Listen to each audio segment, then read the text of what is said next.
Dear reader,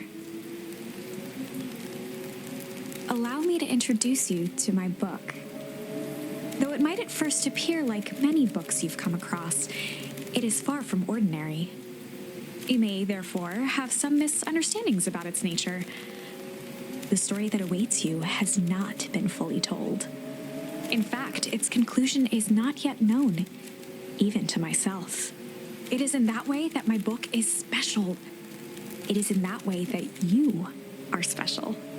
Without you, there is no story. Chapter 1. Normal isn't what it used to be. This is a story about change. Nestled in a shallow valley is the town of Beacon Pines. Far from the town square, across the river, past the neglected welcome sign, a young boy walks alone at dawn. His name is Luca Van Horn, and like you, dear reader, he's here for a reason.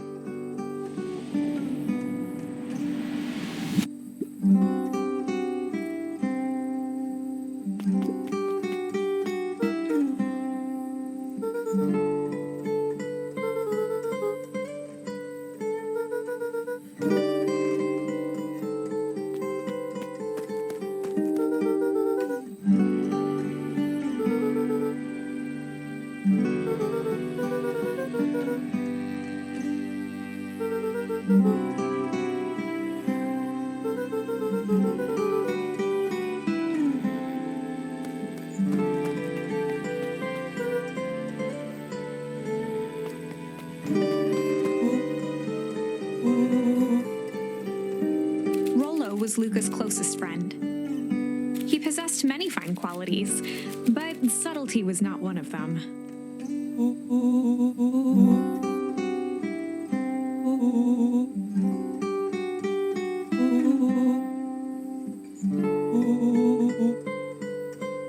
Rollo finally noticed the tears welling in his friend's eyes and the flowers on the grave.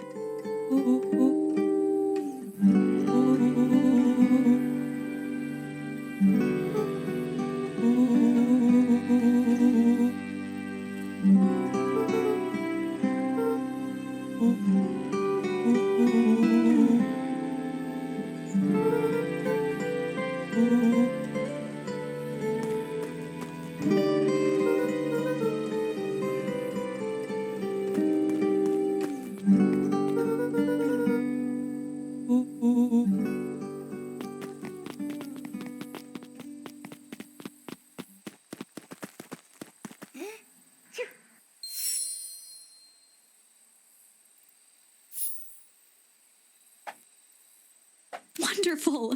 I had a good feeling about you from the moment you opened my book. That charm is a very special thing, very special indeed. Keep hold of it for now. Its purpose will reveal itself soon enough.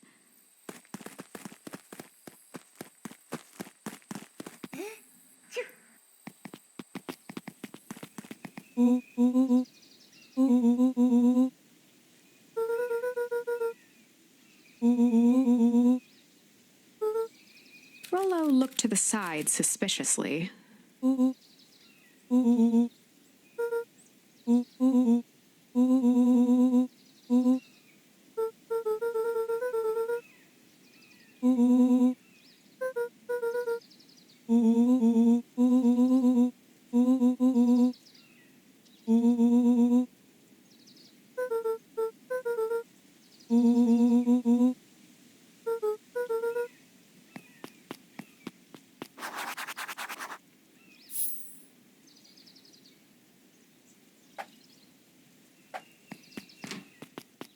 Dear reader, forgive me for this interlude.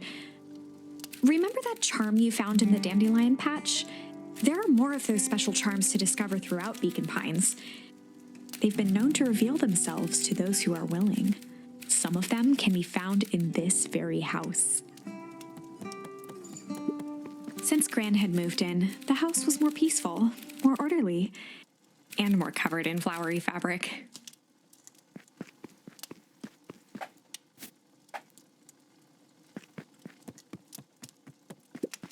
One of his father's old stethoscopes, Luca had spent countless hours listening to anything and everything with it. Not for years, though.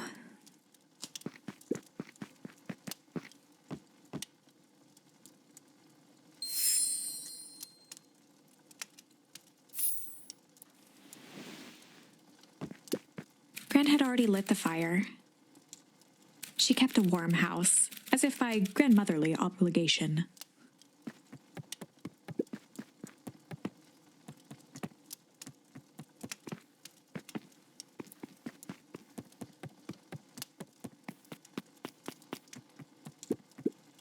Just some dusty knickknacks.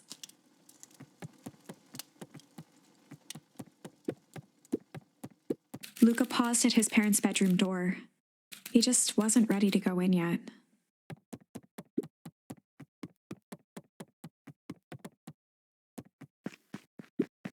Luca tossed on his favorite old sweater. Even though it was the first day of summer, a chill still hung in the air. Gran's moving in meant that most of Luca's things had been crammed in the corner. Luca was somewhat annoyed by the situation.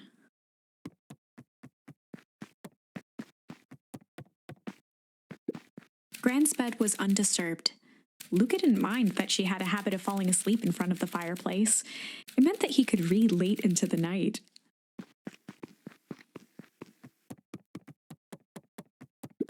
Gran had commandeered the upstairs closet when she moved in. "Some things need shelter from a young boy's mischief," she said.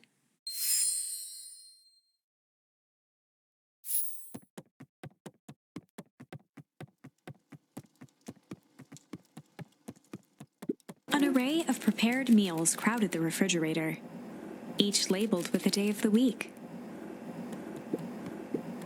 A pair of dull scissors, a broken can opener, a mostly empty bottle of glue, and some loose string.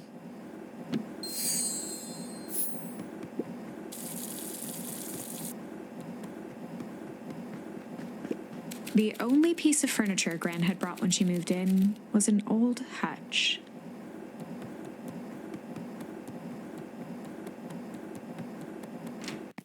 Oh my, this is quite exciting. I am now certain that you are the one I've been waiting for all these years. You'll recall I was a bit coy regarding the use of charms earlier. Excuse me, I tend to have a flair for the dramatic. You are about to encounter your first turning point. There are certain times in this tale when everything hinges on a single word. Step forth, dear reader. A sturdy old wheelbarrow. Young Luca would spend hours hiding in the bushes, waiting for a chance to jump out and startle his mother. She always enjoyed humoring him by feigning terror.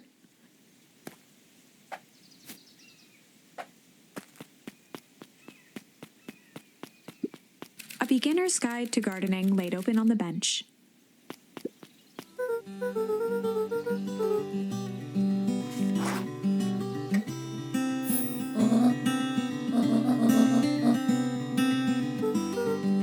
The less Gran knew, the better for everyone involved.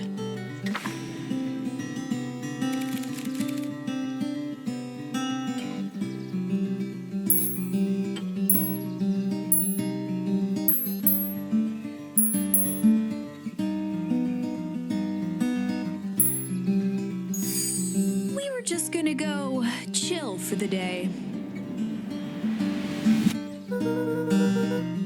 The best lies are built on truth.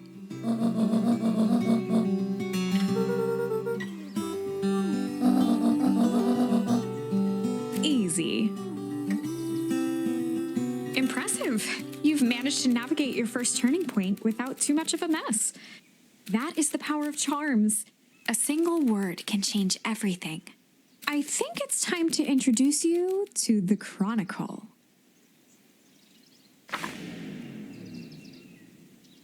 The Chronicle is a record of the decisions you've made. You can see the turning point which has been revealed. At any time, you can use the Chronicle to go back and invoke different charms, creating new branches.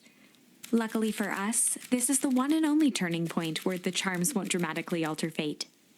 It's the perfect opportunity to experiment with rewriting things.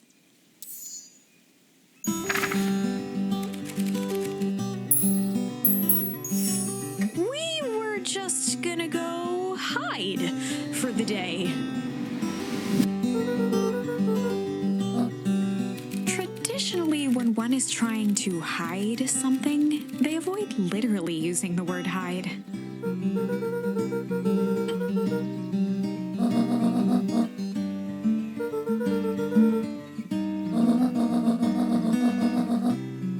All's well that ends well.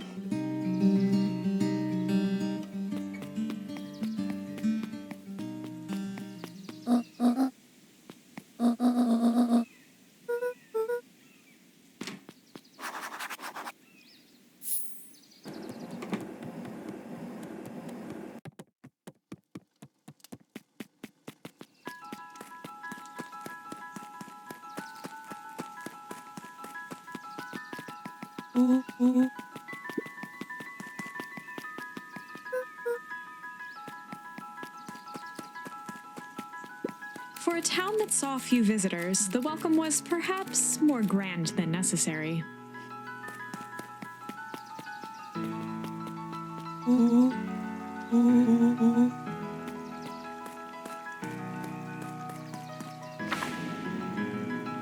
Chapter 2.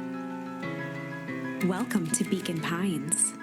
For many years, this valley had been a small mining outpost. It wasn't until Sharper Valentine built his fertilizer company that Beacon Pines was established. Over the next 30 years, the town had grown and prospered until the foul harvest and his sudden death. In the 6 years since, everyone was simply trying to get by.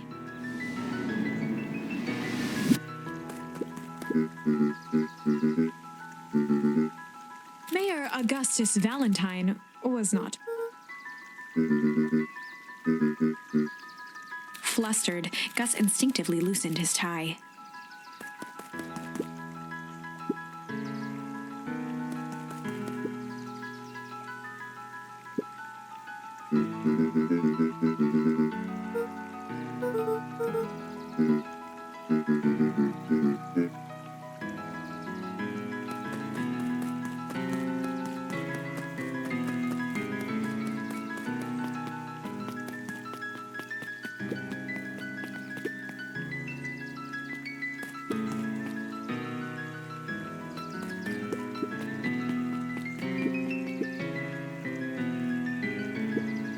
Mr. Sinclair continued snoring and lifted one eyelid just enough to see who it was, a tactic he often used to avoid undesirable conversation.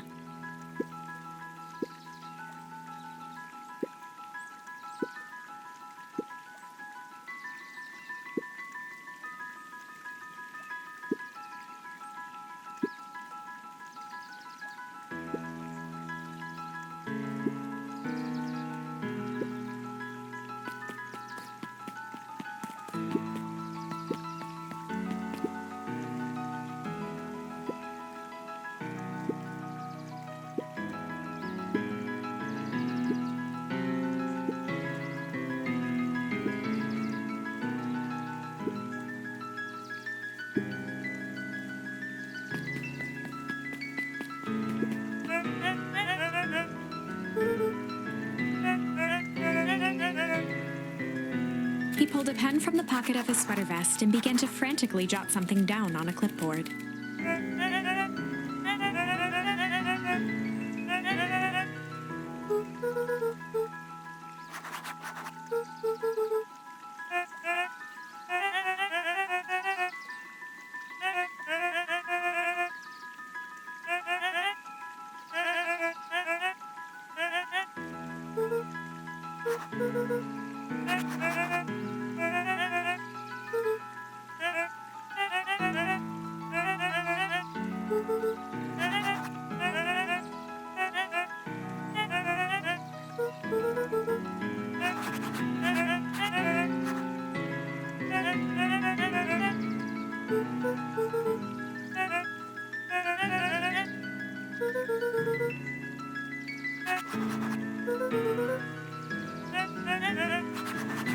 Pete stopped scribbling and glanced up from the clipboard.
Whenever Luca saw his dad's chair by the pond, it reminded him of the days they'd pack up a couple of sandwiches and fish until sundown.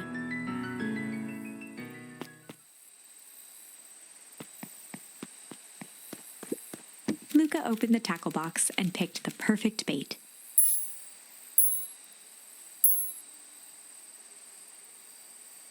Luca gently baited a feather onto the hook, good for skimming the surface.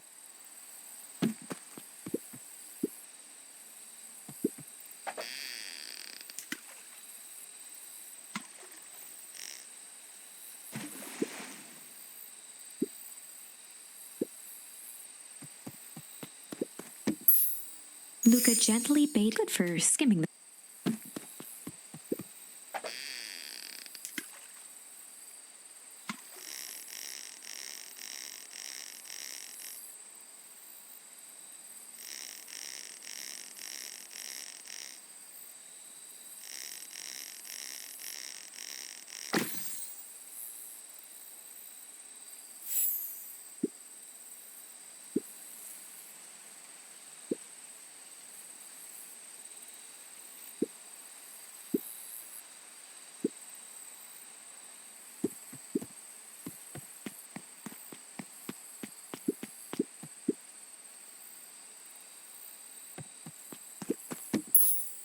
Luca tied a shoestring to the hook. What fish could resist a nice shoestring?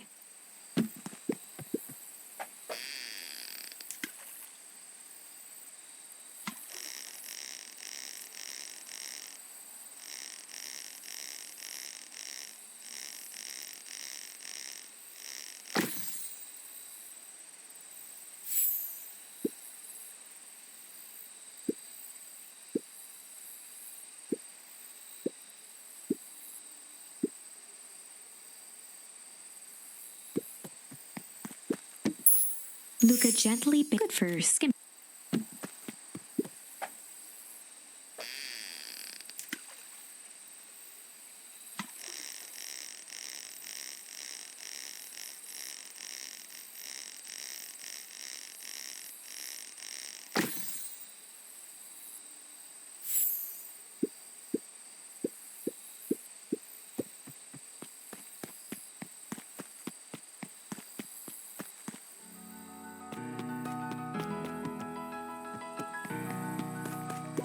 The boys had a good thing going. As long as they kept old Jeff happy, they had an endless source of precious materials to add to the treehouse.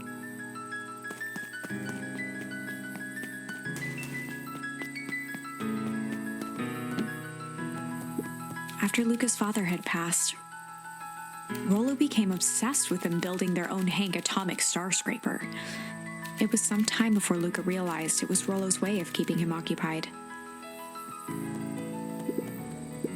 On certain nights, when the clouds were just right, the boys could tune into strange patterns of static.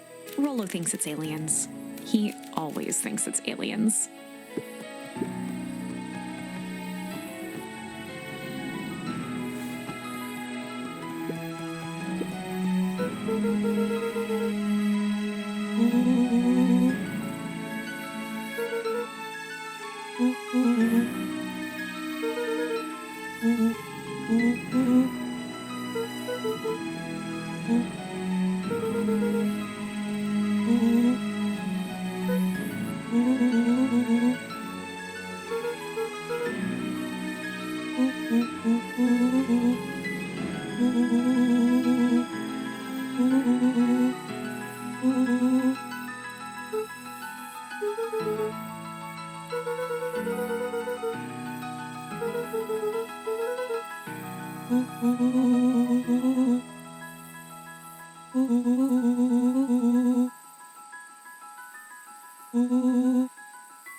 Luca's winter coat decommissioned for the summer. With the cold holding out longer than usual, he reconsidered its usefulness.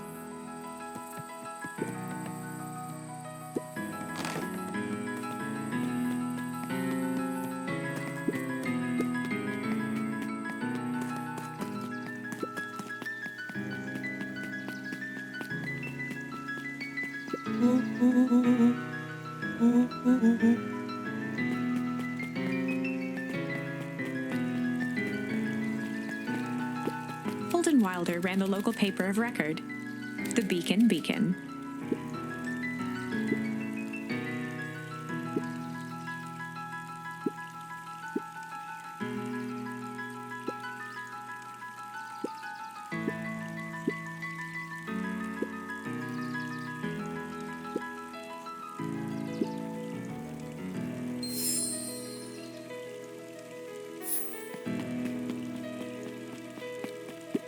Miss Hatch could often be found near the fountain, too absorbed in a book to be distracted.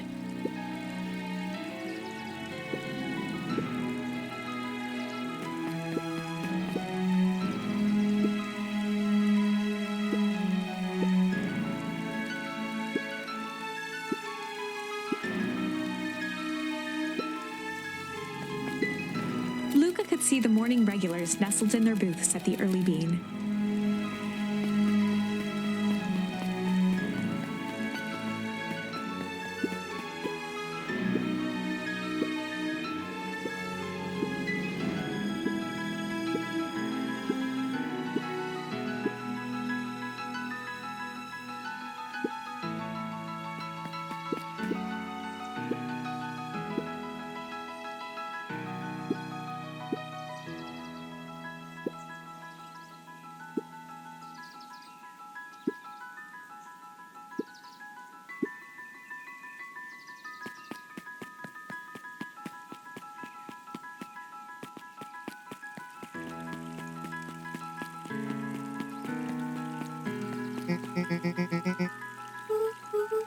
Oh, right.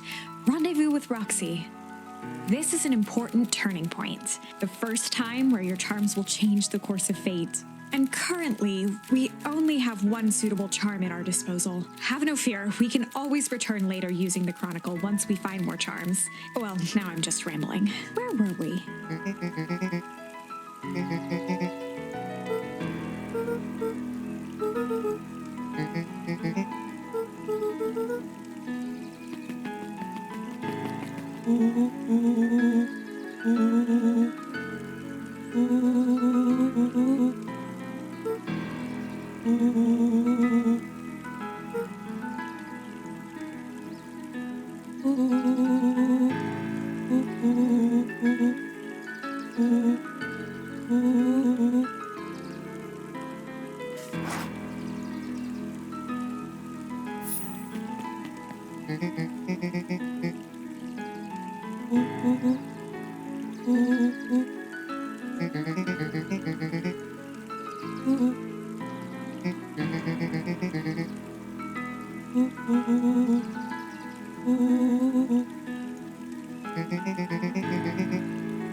Rolo froze as Roxy took a step toward him, cracking her knuckles. Luca knew he had one chance to save his friend from being dragged home.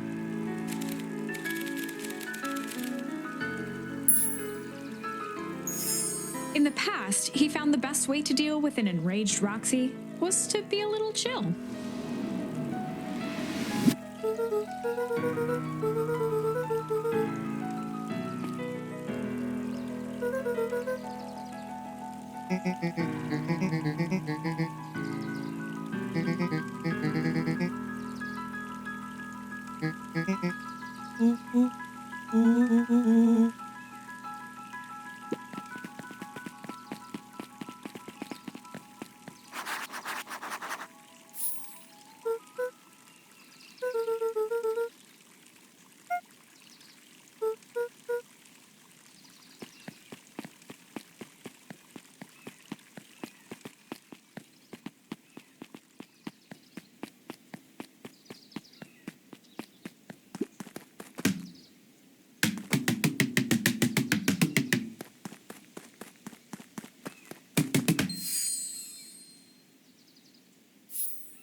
Jeff's hardware closed down about a year ago.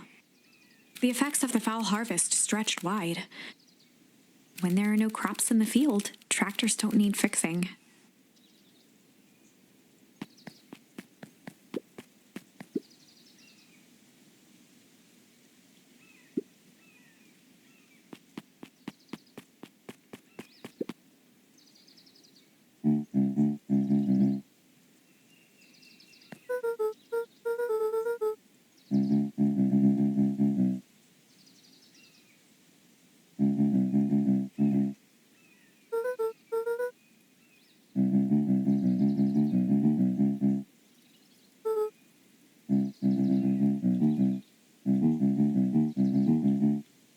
A promise Gran regretted the second it was made.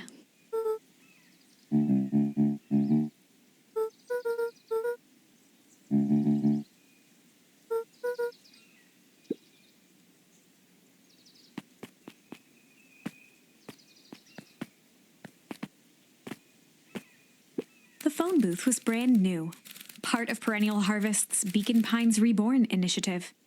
It didn't see much use.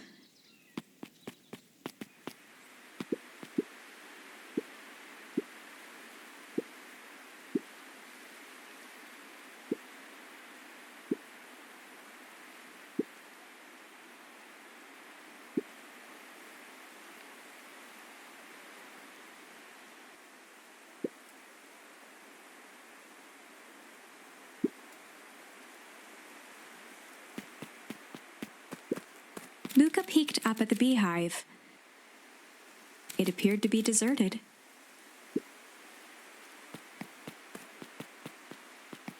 The path led into a small hollow at the edge of Weepwood.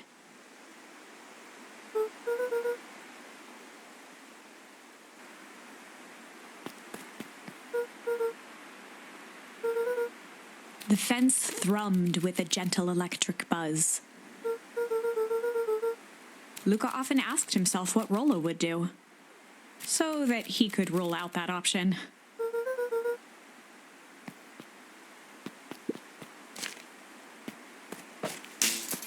As sparks flew from the fence, the light atop that section shut off.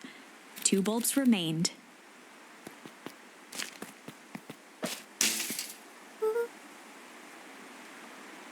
One more to go. Luca knew that if he gave up now, he'd never hear the end of it from Rollo. Luca knew that if he...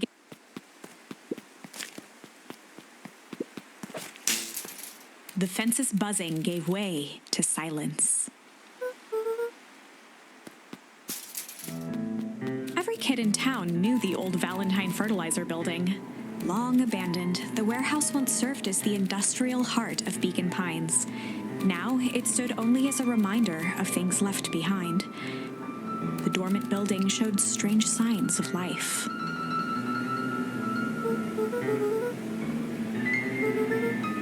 There was only one way to find out.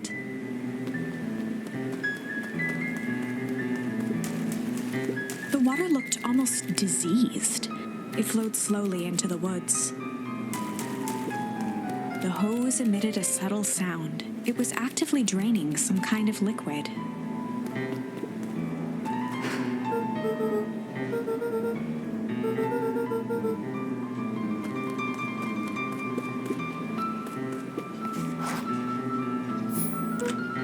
Luca thought he heard faint sounds coming from the other side of the door. He pressed his ear against the cold metal to hear better. The sound of footsteps grew louder.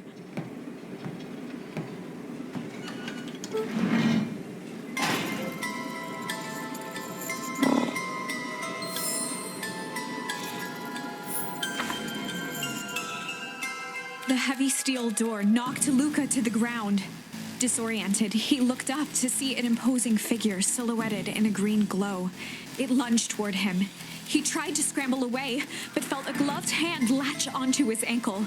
Luca watched his fingernails leave trails in the dirt as the hand slowly dragged him back through the door, into the lab, into the green light. This is a story about change. It was far from the sort of change Luca imagined for himself, but change is, after all, a dangerous animal. The end? I probably should have warned you about this. There are many paths that our story can take. Most will end in tragedy, but don't let that discourage you. We will find the ending that this story deserves. I just know it.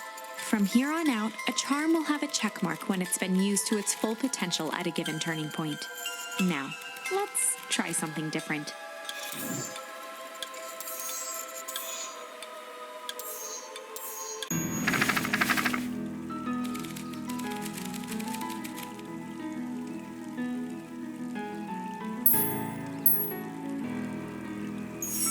In the past, he found the best way to deal with an enraged Roxy was to be a little shit.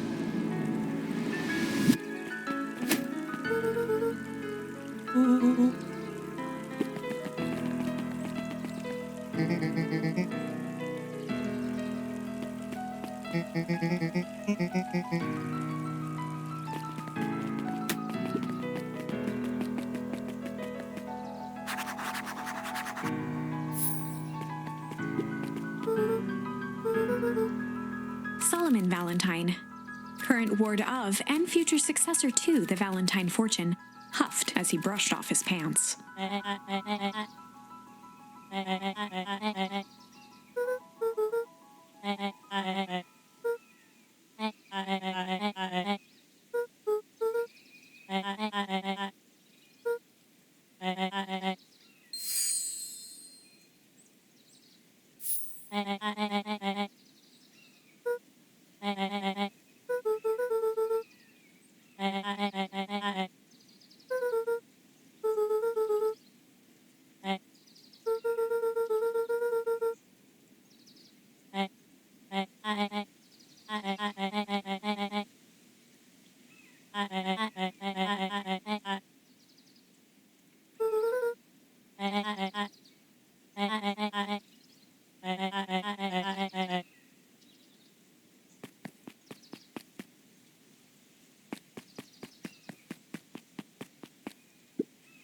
Solomon trifled a gesture toward the approaching heiress Valentine.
As the glowing windows of the old warehouse came into view, Rollo began to bounce excitedly.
The boy sat petrified under the weight of the bag.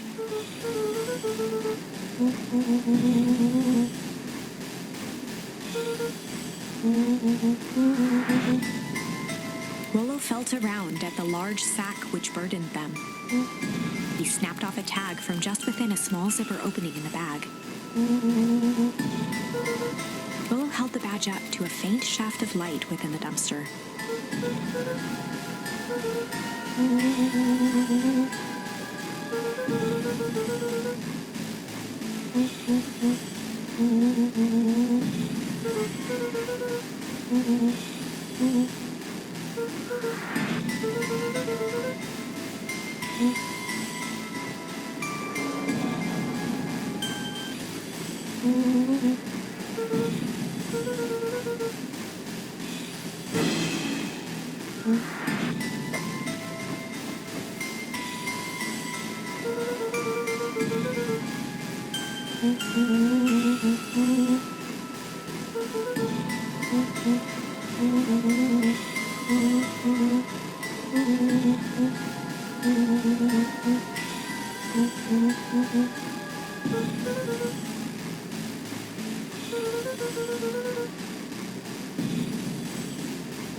Lucas sat in the dark, tracking the sound of Rollo's footsteps as he ran. 1, 2, 3. He pressed his ear to the dumpster wall, straining to hear Rollo's footsteps as they faded away.